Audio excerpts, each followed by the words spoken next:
Hello guys, तो weekly current affairs वाले video में नवंबर मंथ के तीसरे वाले हफ्ते का ये हमारा दूसरा वाला पार्ट होगा। तो चलिए बिना टाइम वेस्ट करे इसको स्टार्ट करते हैं।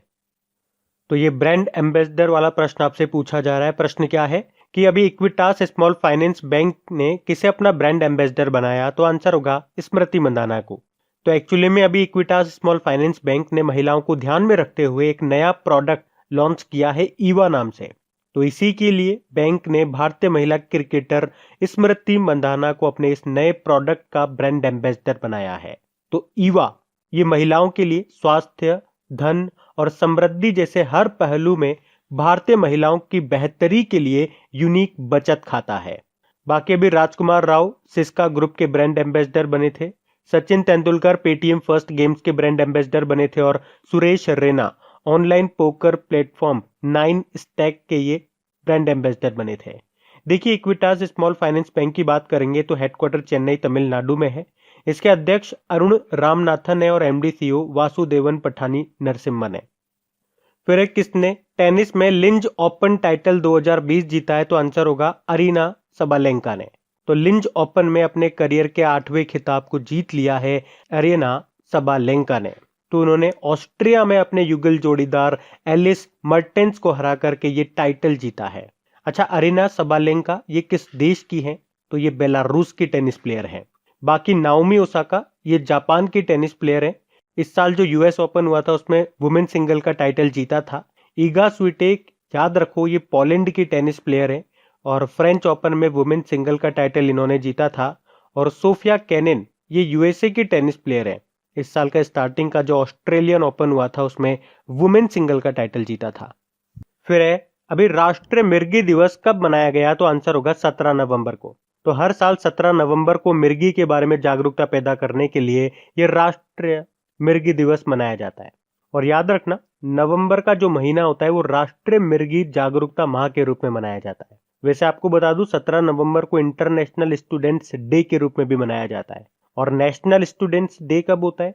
15 अक्टूबर को। और देखो, ये तो 17 नवंबर है। 17 नवंबर के बाद आएगा 18 नवंबर। तो 18 नवंबर को भारत में नेचुरोपैथी डे के रूप में मनाया जाता है, ये भी ध्यान रख लो। फिर है किस राज्य में एशिया की पहली सौर ऊर्जा सक्षम टेक्सटाइल मिल का उद्घाटन किया गया? तो आंसर होगा महाराष्ट्र। तो एशिया का पहला सौर ऊर्जा सक्षम कपड़ा मिल ये महाराष्ट्र के परभणी जिले में स्थापित किया गया है।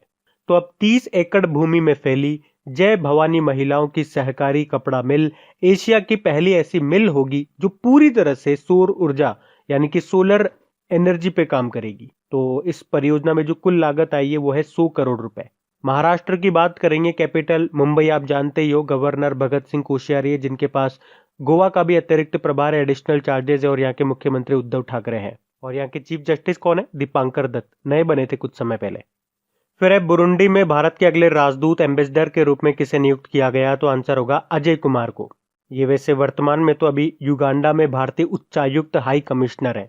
बुरुंडी देखिए ये ईस्ट अफ्रीकन कंट्री है जिसकी कैपिटल होती है गिटेगा और करेंसी होती है बुरुंडियन फ्रैंक। बाकी बात करेंगे अगर डॉक्टर नीना मल्होत्रा की, तो ये सैन मैरिनो में भारतीय राजदूत बनी थी, एम्बेसडर बनी थी। सुशील कुमार सिंह ये सोलोमन द्वीप में भारतीय राजदूत बने थे। और मनोज कुमार इंडोनेशिया में भारतीय राजदूत बने। फिर एक किसे भारत रत्न डॉक्टर अंबेडकर अवार्ड से सम्मानित किया गया? तो आंसर होगा ऋचा चड्ढा को। तो एक्ट्रेस हैं ये ऋचा चड्ढा, जिनको अभी भारत रत्न डॉक्टर अंबेडकर अवार्ड 2020 से सम्मानित किया गया है। उन्हें यह अवार्ड इंडियन सिनेमा में दिए गए उनके योगदान के लिए दिया गया। और दिया किसने? तो महाराष्ट्र के राज्यपाल भगत सिंह कोश्यारी ने उन्हें ये अवार्ड दिया है। अच्छा, भारत रत्न डॉक्टर अंबेडकर अवार्ड से आपको याद आ गया होगा, अभी सुनील शेट्टी को भी अवार्ड मिला था। कोविड-19 में राहत प्रयासों में योगदान देने के लिए उनको ये भारत रत्न डॉक्टर अंबेडकर पुरस्कार मिला था। तो ऋचा चड्ढा और सुनील शेट्टी दोनों का नाम याद रखना। बाकी Rajesh Goenka global CMO of the year 2020 का अवार्ड मिला इन्हें। एस हरेश जेसीबी साहित्य पुरस्कार मिला इनको, ये मलयालम लेखक हैं। और Aishwarya Sridhar wildlife photographer of the year का पुरस्कार जीतने वाली पहली भारतीय बनी है। फिर है किसने लीलावती पुरस्कार 2020 को लॉन्च किया? तो आंसर होगा रमेश पोखरियाल निशंक ने। तो अभी हमारे जो केंद्रीय शिक्षा मंत्री हैं ये रमेश पोखरियाल निशंक, और इन्होंने महिलाओं को सशक्त बनाने के लिए AICTE के अभिनव शिक्षा कार्यक्रम लीलावती पुरस्कार 2020 का उद्घाटन किया। ये जो लीलावती पुरस्कार 2020 है ना, इसका विषय है महिला सशक्तिकरण, वुमेन एम्पावरमेंट, और इस पुरस्कार का उद्देश्य है महिलाओं में स्वास्थ्य, पोषण, शिक्षा, रोजगार, स्वास्थ्य जैसे मुद्दों के बारे में जागरूकता पैदा करना। अच्छा, AICTE मैंने आपसे बोला, इसका मतलब होता है all India council for technical education, अखिल भारतीय तकनीकी शिक्षा परिषद इसे हिंदी में बोलेंगे। ये तकनीकी शिक्षा के लिए उपलब्ध सुविधाओं पर सर्वेक्षण करता है और इसके अध्यक्ष हैं प्रोफेसर अनिल डी सहस्त्रबुद्धे। फिर है वर्ष के अंत में विश्व का नंबर 1 खिलाड़ी रहने की ट्रॉफी किसने जीती? तो आंसर होगा नोवाक जोकोविच ने। अच्छा बताओ, नोवाक जोकोविच ये किस देश के टेनिस प्लेयर है? तो सर्बिया के ये टेनिस प्लेयर है और अभी इनको वर्ष के अंत तक विश्व का नंबर 1 खिलाड़ी बने रहने के लिए ATP टूर नंबर 1 ट्रॉफी दी गई है। अच्छा, इससे पहले भी नोवाक जोकोविच वर्ल्ड के नंबर 1 खिलाड़ी वाली ये ट्रॉफी जीत चुके हैं, मतलब वर्ल्ड के नंबर 1 खिलाड़ी रह चुके हैं। एक तो 2011 में, 2012 में, 2014 में, 2015 और 2018 में भी, और ये 6ठी बार विश्व के नंबर 1 खिलाड़ी बने हैं। बाकी डोमिनिक थीम की बात करेंगे, ये ऑस्ट्रिया के टेनिस प्लेयर हैं और इस साल जो US ओपन हुआ था उसमें मेन सिंगल का टाइटल इन्होंने जीता। नोवाक जोकोविच मैं आपको बता चुका हूँ सर्बिया के टेनिस प्लेयर हैं और इस साल जो ऑस्ट्रेलियन ओपन हुआ था उसमें मेन सिंगल का टाइटल जीता था इन्होंने। राफेल नडाल तो स्पेन के टेनिस प्लेयर हैं और फ्रेंच ओपन जो हुआ था उसमें मेन सिंगल का टाइटल जीता था। राफेल नडाल से एक और पॉइंट आपको बताता हूँ, टेनिस में 1000वीं जीत हासिल करने वाले ये चौथे खिलाड़ी भी बने थे अभी।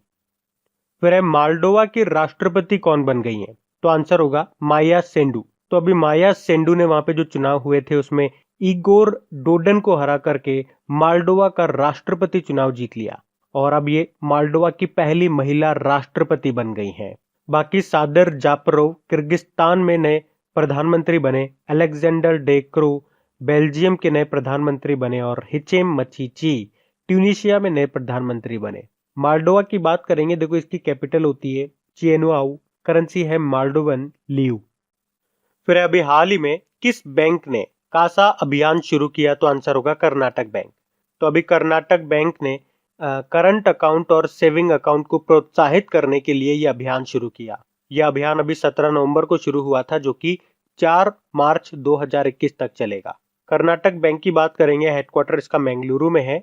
इसके MD CEO है महाबलेश्वर MS और इसकी टैगलाइन है your family bank across India. बाकी एक्सिस बैंक ने अभी automated voice assistant Aksa launch किया था। Bank of Baroda Insta click saving account launch किया था और HDFC बैंक के नए MD CEO अभी बन गए जिनका नाम क्या है? शशिधर जगदीशन। फिर अभी विश्व शौचालय दिवस, वर्ल्ड टॉयलेट डे कब मनाया गया? 19 नवंबर को मनाते हैं, आप जानते ही हो। और इस बार की थीम भी आप याद रखो इसकी, sustainable sanitation and climate change. क्या है theme? Sustainable sanitation and climate change. देखो 19 नवंबर को हम 2 और डे मनाते हैं। एक तो मनाते हैं राष्ट्रीय एकीकरण दिवस, इंग्लिश में बोलेंगे तो नेशनल इंटीग्रेशन डे। ये हम इंदिरा गांधी जी की जयंती के दिन मनाते हैं। अभी इंदिरा गांधी जी की 19 नवंबर को हमने 103वीं जयंती मनाई। अब ध्यान रखना, देखो ये तो हो गया राष्ट्रीय एकीकरण दिवस, इसको आप राष्ट्रीय एकता दिवस से कंफ्यूज मत कर देना। वो नेशनल यूनिटी डे बोलते हैं उसे, 31 अक्टूबर को जो मनाया जाता है सरदार वल्लभ भाई पटेल जी की जयंती को। तो वो तो है राष्ट्रीय एकता दिवस और ये राष्ट्रीय एकीकरण दिवस है, ठीक है। इसके अलावा 19 नवंबर को एक और हमने डे मनाया इस बार, विश्व दर्शन दिवस, वर्ल्ड फिलॉसफी डे। अब मैंने आपसे कहा इस बार हमने मनाया, यानी कि हर बार नहीं मनाते, नवंबर के तीसरे गुरुवार को मनाया जाता है ये, तो इस बार ये 19 नवंबर को आया। क्या? विश्व दर्शन दिवस, वर्ल्ड फिलॉसफी डे। और इसकी क्या थीम रही? Importance of philosophy in times of crisis, यानी कि विषम संकट के समय में दर्शन का महत्व। फिर है विजयनगर, ये किस राज्य का 31वां जिला होगा? तो आंसर होगा कर्नाटक का। तो अभी मंत्रिमंडल की मंजूरी के बाद ये जो विजयनगर है जिसे बल्लारी जिले से अलग किया जाएगा और अब ये कर्नाटक का 31वां जिला होगा। देखो कर्नाटक की बात करेंगे, कैपिटल इसकी बेंगलुरु है, मुख्यमंत्री हैं BS येदियुरप्पा और गवर्नर है वाजुभाई वाला।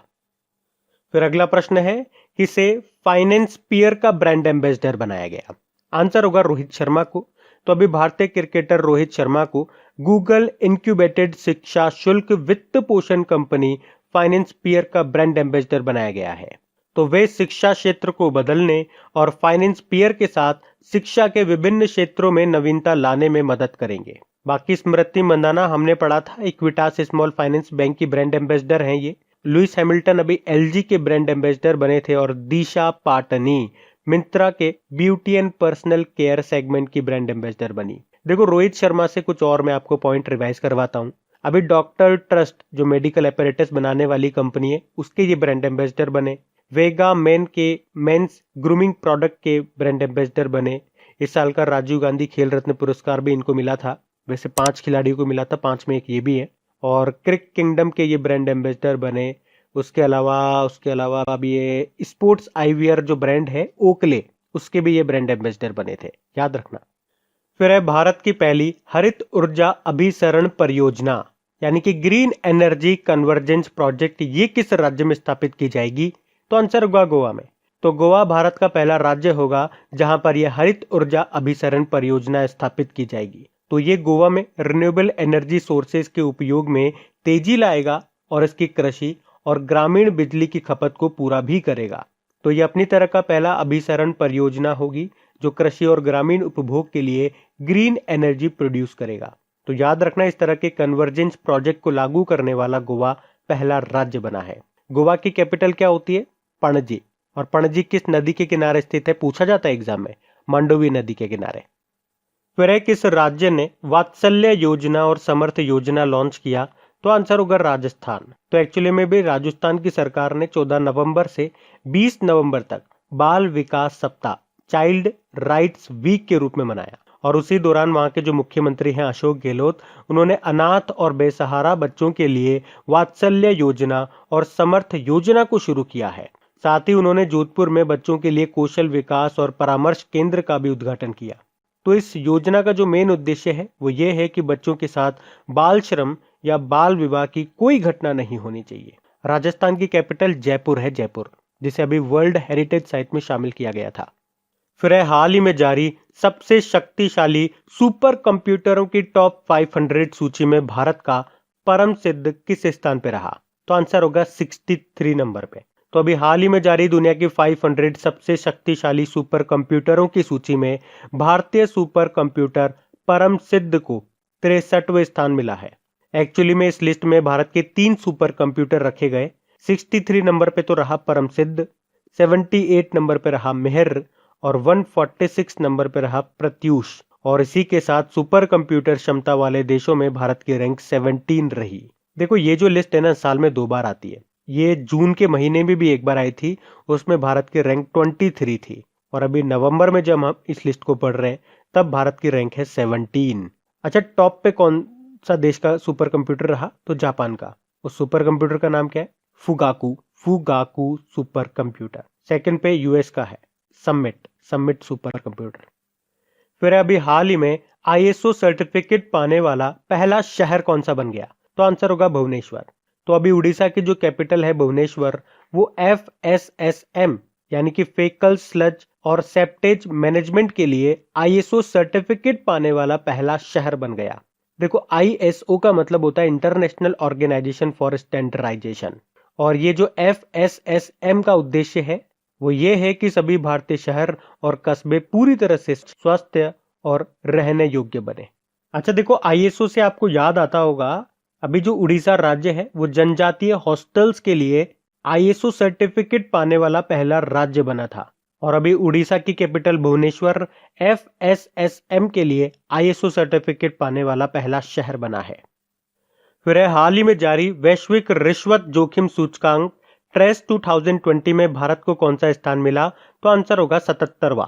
तो भारत को व्यापार रिश्वत जोखिम की वैश्विक सूची ट्रेस ब्राइबरी रिस्क मैट्रिक्स 2020 में 77वां स्थान मिला है। ब्राइब मतलब होता है रिश्वत, तो मतलब रिश्वतखोरी कहां पर ज्यादा है कहां पर कम है, उसके हिसाब से ये रैंकिंग तैयार की गई है। देखो 2019 में इस जो रैंकिंग है, ये वाली रैंकिंग, इसमें भारत को 78 रैंक मिली थी और इस बार 77। तो इस ट्रेस मैट्रिक्स सूची को ट्रेस इंस्टीट्यूट के द्वारा जारी किया जाता है। बाकी बात करेंगे इसमें टॉप पे कौन रहा, तो डेनमार्क टॉप पे रहा है, मतलब वहां पर रिश्वतखोरी बिल्कुल कम है। सेकंड पे नॉर्वे, थर्ड पे फिनलैंड है और लास्ट यानी कि 194 नंबर पे नॉर्थ कोरिया है। रिश्वत की लेन देन सबसे ज्यादा यहाँ पे, और भारत की रैंक आपको याद रखनी है 77। फिर अभी किसने द रिपब्लिकन एथिक वॉल्यूम 3 और लोकतंत्र के स्वर नाम की 2 बुकों को रिलीज किया? तो आंसर होगा हमारे रक्षा मंत्री राजनाथ सिंह ने। तो अभी इन्होंने इन 2 बुकों को रिलीज किया है। एक का नाम है द रिपब्लिकन एथिक वॉल्यूम 3 और लोकतंत्र के स्वर। तो हमारे जो राष्ट्रपति रामनाथ कोविंद जी हैं, उन्होंने अपने कार्यकाल के दौरान जो अलग अलग जगहों पर जाके जो भाषण दिए ना, तो उन सेलेक्टेड भाषणों का ये कलेक्शन है ये किताबों में, और उनको रिलीज किया राजनाथ सिंह जी ने। राजनाथ सिंह जी, इनका निर्वाचन क्षेत्र है लखनऊ, यूपी। फिर हाल ही में किसे वायतन लाइफ टाइम अचीवमेंट अवार्ड से सम्मानित किया गया? तो आंसर होगा रमेश पोखरियाल निशंक को। कौन है ये? हमारे केंद्रीय शिक्षा मंत्री हैं ये। तो ये जो अवार्ड है ये उन्हें लेखन, कविता और अन्य साहित्यिक कार्यों के लिए दिया जाएगा। तो लंदन में वायतन यूके संगठन के द्वारा ये पुरस्कार कवियों, लेखकों और कलाकारों को उनके संबंधित क्षेत्र में उनके कार्यों को सम्मानित करने के लिए दिया जाता है। बाकी रस्किन बॉन्ड ये एक लेखक है, और अभी आपको याद होगा इन्हें Tata literature life time achievement award 2020 मिला था। फ्रेया ठकराल 2020 का डायना पुरस्कार मिला था इनको। फिर विश्व के सर्वश्रेष्ठ शहरों की सूची में शामिल होने वाला एकमात्र भारतीय शहर कौन सा है? तो आंसर होगा दिल्ली। तो कनाडा स्थित रेजोनेंस कंसल्टेंसी लिमिटेड ने अभी हाल ही में दुनिया के सर्वश्रेष्ठ शहरों की रिपोर्ट जारी की है, जिसमें 1 मिलियन से ज्यादा आबादी वाले दुनिया के सबसे अच्छे शहरों की रैंक बताई गई है, जिसमें भारत का केवल एक शहर है, वो भी दिल्ली। और कितनी रैंक मिली है इसे? 62 रैंक मिली है इसे। और टॉप पे है लंदन, सेकंड पे न्यूयॉर्क और थर्ड पे पेरिस है। फिर अभी किस आईआईटी ने खीरे के छिलकों का उपयोग करके खाद्य पैकेजिंग सामग्री विकसित की? तो आंसर होगा आईआईटी खड़गपुर। तो अभी आईआईटी खड़गपुर के शोधकर्ताओं की एक टीम ने खीरे के छिलकों का उपयोग करके पर्यावरण सुरक्षित फूड पैकेजिंग सामग्री तैयार की है। तो उनके अनुसार ककड़ी के छिलकों में सेल्यूलोज की मात्रा अधिक होती है, और छिलकों से निकले नैनो क्रिस्टल इसे बायोडिग्रेडेबल खाद्य पैकेजिंग सामग्री बनाने के लिए उपयुक्त बनाते हैं। अच्छा, आईआईटी खड़गपुर से याद होगा अभी कोविरैप नाम से कोविड-19 डायग्नोस्टिक किट टेक्नोलॉजी इसने विकसित की थी। बाकी IIT Madras programming and data science में दुनिया का पहला ऑनलाइन बीएससी डिग्री कोर्स शुरू किया। IIT Bombay digital stethoscope Ayush Singh इन्होंने बनाया, और आईआईटी कानपुर ने टीचिंग सेटअप मोबाइल मास्टर जी तैयार किया। फिर अभी वर्ल्ड चिल्ड्रंस डे कब मनाया हमने? तो आंसर होगा 20 नवंबर को। तो हर साल 20 नवंबर को दुनिया भर में ये वर्ल्ड चिल्ड्रंस डे के रूप में मनाया जाता है। भारत में तो आप जानते ही हम चिल्ड्रन डे मनाते हैं 14 नवंबर को, पंडित जवाहरलाल नेहरू जी के जन्मदिन को, लेकिन ये तो है वर्ल्ड चिल्ड्रन डे 20 नवंबर को, याद रखना। फिर अभी किसने द लास्ट क्वीन नाम की बुक को लिखा है? तो आंसर होगा चित्रा बनर्जी दिवाकरुणी ने।